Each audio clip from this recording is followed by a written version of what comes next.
El sol de la tarde golpeaba con fuerza sobre el pavimento del corazón de la Ciudad de México, una metrópoli que nunca parecía detenerse, ni siquiera para tomar aliento.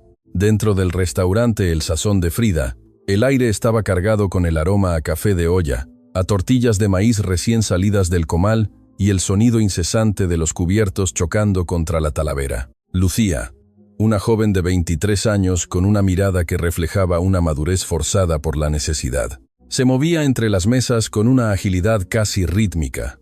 Tenía 2 empleos, una cuenta de alquiler que ya sumaba 15 días de retraso y un cansancio que se le instalaba en la base de la nuca como un huésped incómodo. Sin embargo, cuando Lucía trabajaba, lo hacía con una entrega que no parecía pertenecer a alguien que ganaba el salario mínimo y dependía de las propinas para completar el mes. Aquel martes, el salón estaba particularmente lleno.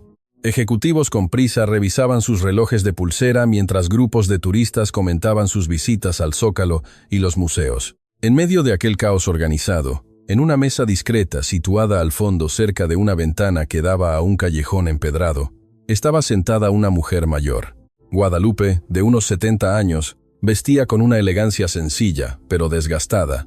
Sus manos nudosas y marcadas por el paso del tiempo, temblaban de una manera que hacía que el simple acto de sostener una cuchara se convirtiera en una batalla épica. Lucía la observó desde la distancia mientras entregaba un pedido de chilaquiles en la mesa 8. Notó cómo la anciana miraba su plato de sopa con una mezcla de frustración y vergüenza, mientras el resto de los comensales la ignoraban por completo, sumergidos en sus propias vidas aceleradas. Había algo en la fragilidad de Guadalupe que le recordó a Lucía, a su propia abuela, aquella mujer que la había criado en un pequeño pueblo de Oaxaca y que había pasado sus últimos días luchando contra la misma sombra que parecía acechar a la mujer de la mesa del rincón. A pesar de que el gerente la miraba con impaciencia y de que la mesa 4 reclamaba su cuenta, Lucía sintió un tirón en el pecho que no pudo ignorar. La empatía en un mundo movido por el interés es a veces el acto más revolucionario que una persona puede realizar. Con delicadeza y una sonrisa que buscaba transmitir paz, Lucía se acercó a la mesa de Guadalupe. La anciana levantó la vista, sus ojos nublados por los años y por una soledad que dolía ver. ¿Se encuentra bien, señora?, preguntó Lucía en un susurro, evitando atraer la atención de los demás clientes para no lastimar la dignidad de la mujer. Guadalupe intentó responder, pero su voz salió débil, casi como un suspiro atrapado en la garganta. Sus manos volvieron a agitarse sobre el mantel blanco, provocando que unas gotas de caldo salpicaran la madera de la mesa. «Tengo Parkinson, mi vida», respondió finalmente Guadalupe con una sonrisa triste que no llegaba a sus ojos. «Por eso no puedo comer bien. A veces las manos deciden que ya no quieren obedecer al corazón». Lucía respiró hondo. Tenía pedidos acumulados. El sudor le corría por la espalda, y sabía que el gerente le llamaría la atención por perder el tiempo. Pero en ese momento el mundo exterior dejó de existir.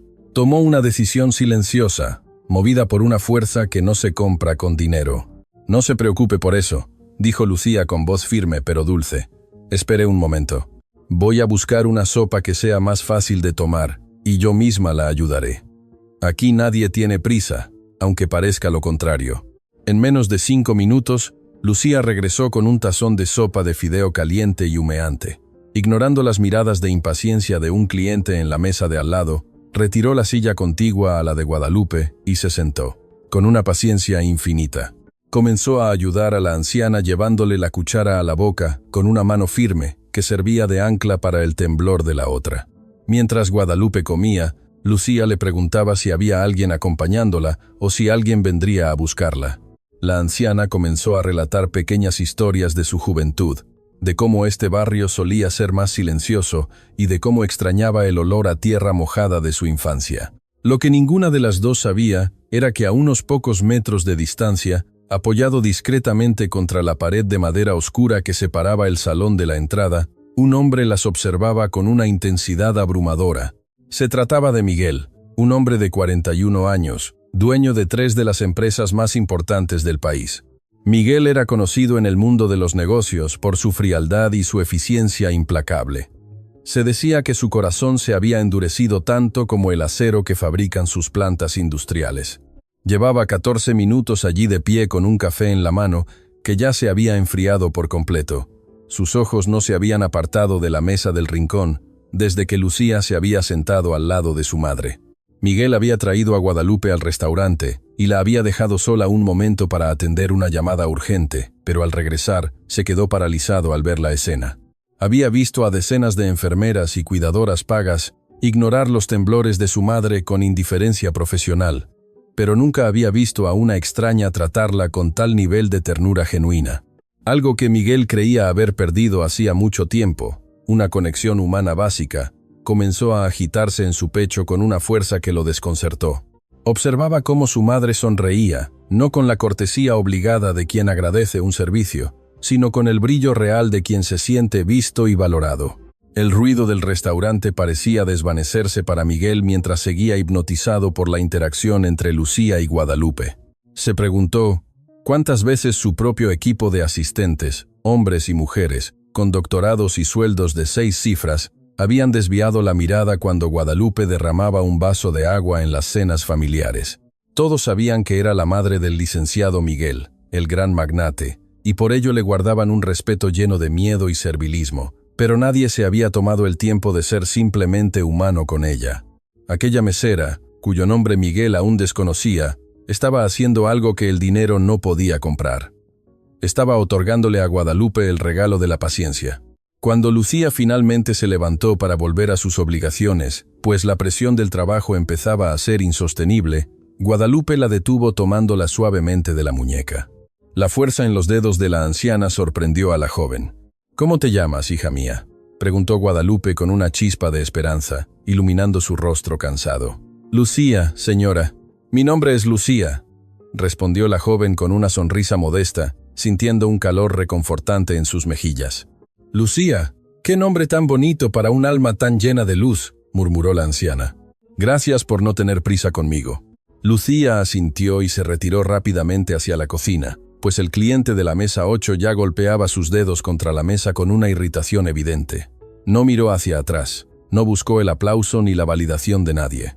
Para ella ayudar a Guadalupe no había sido una obra de caridad, sino un acto de justicia natural. Miguel esperó a que Lucía se alejara para acercarse a su madre. Se sentó en la silla que aún conservaba el calor de la joven y miró el plato casi vacío. «¿Quién era ella, Miguel?», preguntó Guadalupe con una voz que recuperaba cierta vitalidad. «Solo fue gentil. A veces eso es todo lo que necesitamos para recordar que todavía estamos aquí».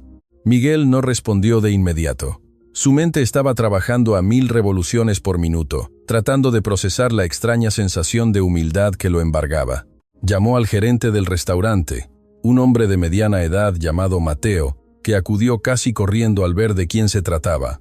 Miguel comenzó a hacer preguntas con una voz que no era la de un ejecutivo dando órdenes, sino la de alguien que buscaba desesperadamente una verdad. Mateo, nervioso, le contó que Lucía trabajaba allí desde hacía 18 meses. Le dijo que llegaba antes que nadie, que se iba después de todos, y que en sus días libres hacía entregas en su bicicleta para poder pagar el tratamiento médico de su abuela, hasta que la anciana falleció hacía unos meses.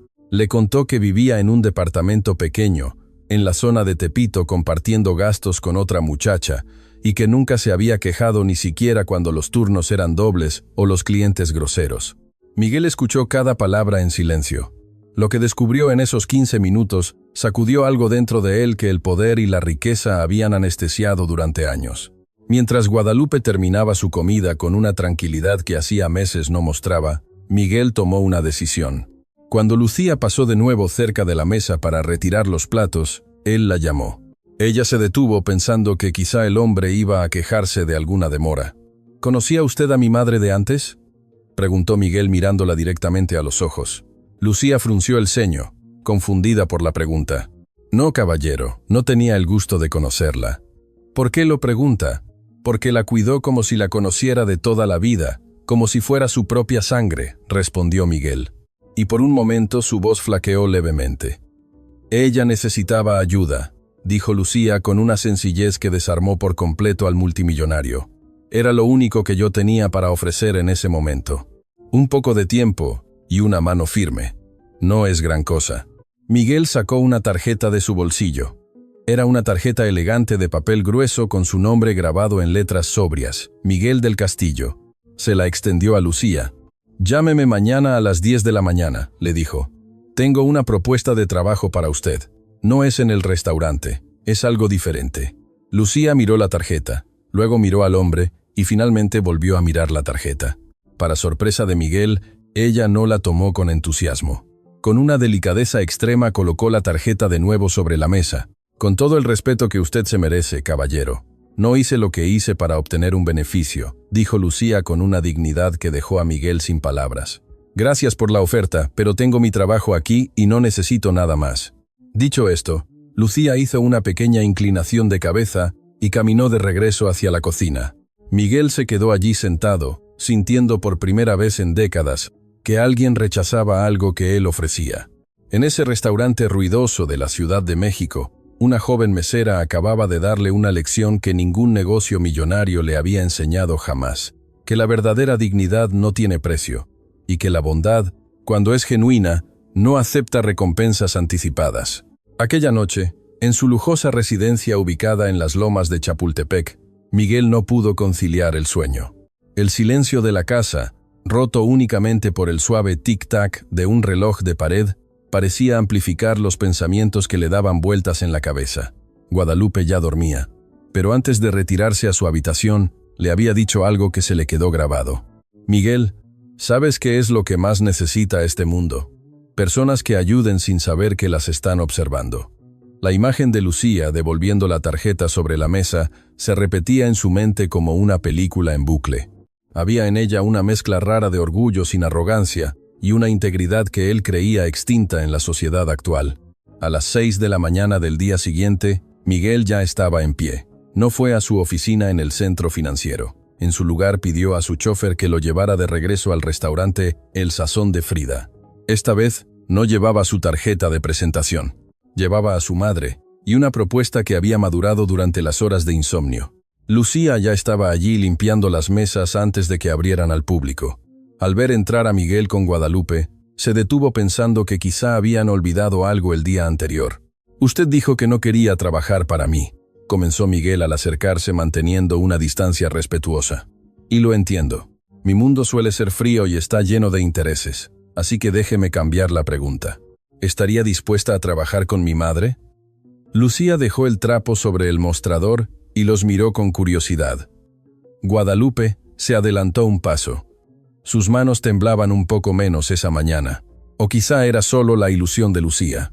«Hija», dijo Guadalupe con voz dulce, «no necesito una enfermera que me tome la presión cada 5 minutos.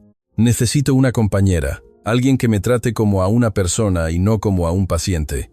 Alguien que tenga ganas de escuchar mis historias viejas de cuando la capital era solo campo.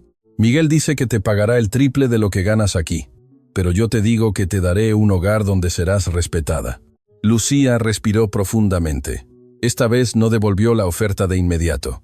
Miró a Guadalupe y vio en ella una soledad que resonaba con la suya. Pensó en su pequeño departamento, en las cuentas que siempre estaban al límite y en el vacío que había dejado su abuela. A veces, la vida te ofrece una salida de emergencia justo cuando crees que ya no puedes más. ¿Qué tendría que hacer exactamente?, preguntó Lucía, buscando claridad entre tanta generosidad. «Solo estar», respondió Miguel con una humildad que le costó 41 años aprender. Tomar el café con ella, acompañarla a sus paseos, recordarle que el mundo todavía tiene belleza. «No es una orden, Lucía, es un favor que le pido a su corazón». Lucía asintió lentamente.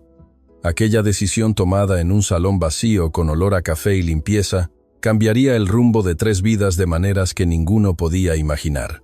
Pero mientras Lucía aceptaba, notó una sombra en la mirada de Miguel cuando Guadalupe mencionó un nombre que no encajaba en la conversación actual: Elena. Guadalupe se había quedado mirando a Lucía con una fijeza extraña y había susurrado: «Me recuerdas tanto a Elena. Tenía tu mismo aire de no pedir permiso para ser buena». Miguel se tensó visiblemente al escuchar ese nombre, y Lucía supo con ese instinto que da la supervivencia, que detrás de la riqueza de aquel hombre y de la enfermedad de aquella mujer, había una historia oculta que apenas comenzaba a revelarse. La mansión de los del Castillo era un lugar de una belleza abrumadora, pero también de un silencio sepulcral. Lucía se instaló en una habitación amplia que daba a un jardín lleno de bugambilias de colores vibrantes. Durante las primeras semanas, su trabajo fue exactamente lo que Miguel había prometido: presencia. Pasaba las mañanas conversando con Guadalupe bajo la sombra de un gran encino, escuchando anécdotas sobre los antiguos industriales de la capital y sobre cómo la familia del Castillo había construido su imperio desde la nada. Sin embargo, el nombre de Elena seguía apareciendo en las conversaciones de Guadalupe como un eco persistente. Un día, mientras tomaban un té de azahar, Guadalupe se quedó mirando un antiguo relicario que llevaba al cuello. Elena era mi mano derecha hace muchos años, confesó Guadalupe con los ojos perdidos en el horizonte. Era una joven humilde como tú que trabajaba en esta casa cuando yo todavía tenía salud. Ella quedó embarazada y el padre del niño nunca se hizo cargo. Pero un día, cuando el pequeño tenía apenas 3 años, Elena desapareció. Lucía sintió un escalofrío que le recorrió la espina dorsal. ¿Desapareció así nada más?, preguntó con voz trémula. Se fue una mañana al mercado y nunca volvió, continuó Guadalupe. No dejó una nota, no se llevó sus cosas, dejó a su hijo aquí conmigo. Yo lo crié como si fuera mi propia sangre. Ese niño es Miguel. Lucía se quedó sin aliento. La revelación de que Miguel era adoptado y que su madre biológica lo había abandonado explicaba mucho de la frialdad del hombre. Sin embargo, algo en la historia no encajaba con la imagen que Guadalupe tenía de Elena. Según la anciana, Elena amaba a ese niño más que a su propia vida. Mientras hablaban, Miguel entró en la terraza. Su rostro se endureció al notar el tema de conversación. «Madre, ya hemos hablado de esto», dijo él con un tono cortante. «El pasado es un territorio muerto. No hay necesidad de desenterrar fantasmas. El pasado solo muere cuando se dice toda la verdad», respondió Guadalupe con una firmeza sorprendente. Miguel se volvió hacia Lucía, y por un momento la máscara del empresario exitoso se agrietó. Había un dolor antiguo en sus ojos. El dolor de un niño de 3 años que todavía esperaba ver aparecer a su madre por el portón de la casa. Esa noche, Miguel llamó a Lucía a su despacho. El aire estaba cargado de tensión y del aroma a tabaco y madera vieja. «Mi madre te ha contado lo de Elena», dijo él sin preámbulos. «Lo que ella no sabe es que yo la encontré hace 3 años. Usando todos mis recursos, logré dar con su paradero». Lucía se acercó a la mesa, sintiendo que el suelo bajo sus pies empezaba a temblar. «¿Está viva? ¿Por qué no se lo ha dicho a la señora Guadalupe?» «Está viva», respondió Miguel con voz ronca. «Vive en un pueblo pequeño llamado San Miguel de Allende, a unas horas de aquí. Pero no se lo he dicho a mi madre porque todavía no sé si puedo perdonarla y porque hay algo más, algo que Elena me contó y que cambia todo lo que creíamos saber sobre su desaparición». Miguel comenzó a relatar la verdadera historia de lo que sucedió hace 40 años. Elena no se había ido por voluntad propia. Raúl, el hermano menor de Guadalupe y un hombre ambicioso que manejaba las finanzas familiares, en aquel entonces la había amenazado de muerte. Raúl temía que si Guadalupe llegaba a encariñarse demasiado con el hijo de una empleada, la herencia familiar pudiera verse comprometida. En una mañana de lluvia, Raúl interceptó a Elena en el portón y le dio un ultimátum. Si no desaparecía de la Ciudad de México ese mismo día, él se encargaría de que la policía la acusara de robo y de que nunca volviera a ver la luz del sol. Elena, joven, sola y aterrorizada, huyó hacia el sur, pensando que algún día podría regresar por su hijo, pero Raúl se encargó de bloquear cada uno de sus intentos, interceptando sus cartas y amenazando a cualquiera que intentara ayudarla. «Raúl murió hace 6 años», dijo Miguel apretando los puños sobre el escritorio. «Se llevó el secreto a la tumba. Elena pasó décadas trabajando en casas ajenas en San Miguel de Allende, ahorrando cada peso para intentar encontrarme. Pero para cuando tuvo los medios, yo ya era un hombre poderoso, y ella tenía miedo de que yo la odiara por haberme dejado». Lucía escuchaba con lágrimas en los ojos. Pensó en su propia madre, de quien solo conservaba una fotografía borrosa y un nombre: Elena. La coincidencia era tan fuerte que sentía que el aire le faltaba. «¿Por qué me cuenta esto a mí?», preguntó Lucía con un hilo de voz. «Porque mi madre tiene razón», respondió Miguel mirándola fijamente. «Te pareces a ella, no solo en el rostro, sino en esa forma de cuidar a los demás. Sin preguntar por qué, mañana vamos a ir a San Miguel de Allende. Quiero que vengas con nosotros. Mi madre necesita saber la verdad, y yo necesito que alguien como tú esté allí para sostenernos si todo se derrumba». Al día siguiente, el viaje hacia San Miguel de Allende fue silencioso. El paisaje de los volcanes y sus sembradíos de maguey pasaba velozmente a través de las ventanillas del auto. Guadalupe iba en el asiento del copiloto con la mirada perdida en la carretera, presintiendo que aquel viaje no era un simple paseo. Al llegar a una casa pequeña de paredes blancas y tejas rojas, el corazón de Lucía latía con tal fuerza que temía que se le saliera del pecho. Una mujer de cabello canoso y ojos claros estaba regando unas macetas de geranios en el frente. Al ver el auto detenerse, la mujer dejó caer la regadera. El tiempo pareció detenerse.